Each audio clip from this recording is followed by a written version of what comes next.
बिस्मिल्लाहिर्रहमानिर्रहीम। आज की हमारी वीडियो जो है वो बच्चों में कब्ज़ के हवाले से है।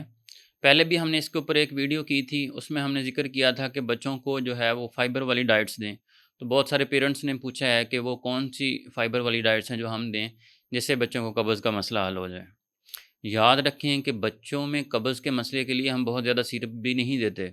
जो भी स्टूल स्टिमुलेंट सिरप्स होते हैं, जो खुराक की नाली की रफ़्तार को बढ़ा देते हैं, और ऐसे तमाम सिरप जिनके जो बड़ों में कॉन्स्टिपेशन के लिए इस्तेमाल होते हैं, जैसे बच्चों को सिक्लीलेक्स के ड्रॉप्स वगैरह या ऐसी मेडिसिन्स दे रहे होते हैं पेरेंट्स, वो बच्चों में नुकसान भी करती हैं, तो हम अक्सर उनको रोक देते हैं।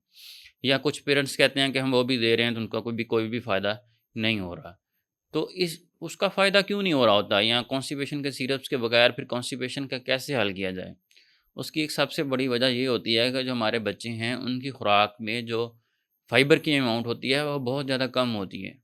जब फ़ाइबर वाली चीज़ें बच्चे नहीं लेंगे तो कोई भी जो है वो कॉन्स्टिपेशन के सिरप भी असर नहीं करेंगे, और उसके अलावा जो है वो कॉन्स्टिपेशन का मसला भी हल नहीं होगा। अगर कोई ऐसा सिरप हम दे भी देंगे तो 1, 2, 4 दिन के लिए बच्चा ठीक हो जाएगा, जैसे सिरप छोड़ेंगे, कॉन्स्टिपेशन का मसला दोबारा से आने लग जाएगा। बच्चों में कॉन्स्टिपेशन मुख्तलिफ़ तरीक़ों से प्रेज़ेंट करती है, जैसे 5-5, 6-6 दिन तक स्टूल पास ना करना, या 1 दिन में थोड़ा-थोड़ा स्टूल पास करना, सख्त स्टूल आना।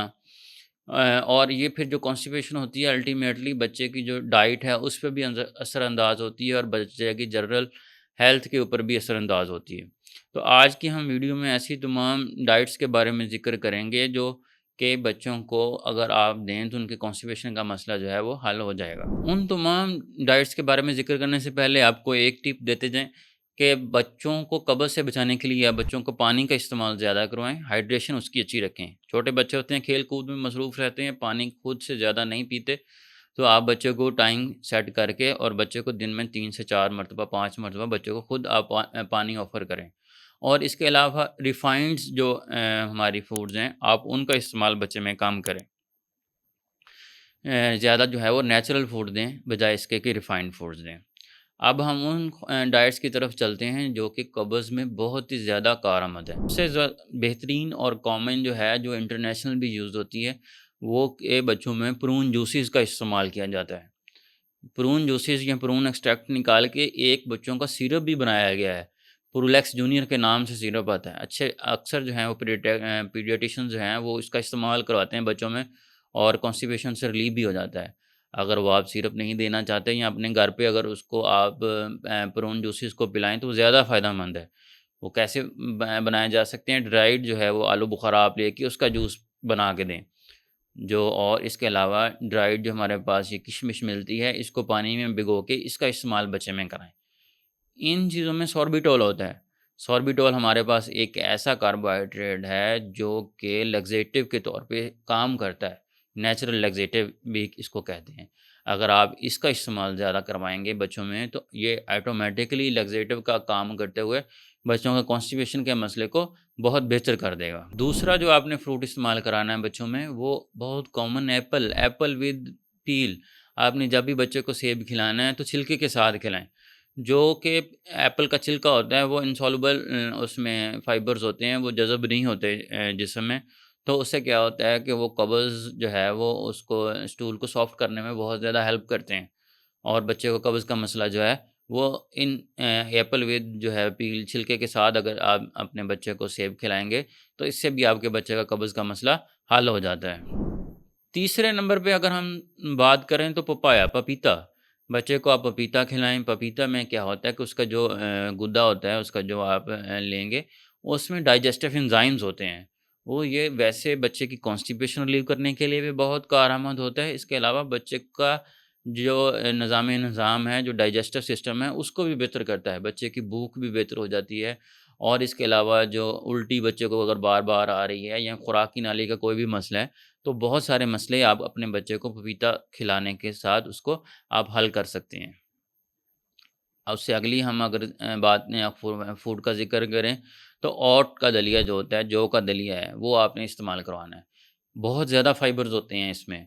अगर और इसको आप अपने बच्चे को रोज़ाना की बुनियाद में खिलाना शुरू कर दें, तो बहुत सारे बच्चों की कॉन्स्टिपेशन इस फूड के साथ भी बेहतर हो जाती है। नेक्स्ट हम फूड का ज़िक्र करेंगे जो हम बच्चों में बिल्कुल भी बहुत कम खिलाते हैं, बहुत पे कम पेरेंट्स खिलाते हैं, स्वीट पोटैटोज़ होती हैं, जो कि आप मैश करके भी खिला सकते हैं और इसके अलावा आप उसको बेक करके भी खिला सकते हैं, बॉयल करके भी खिला सकते हैं।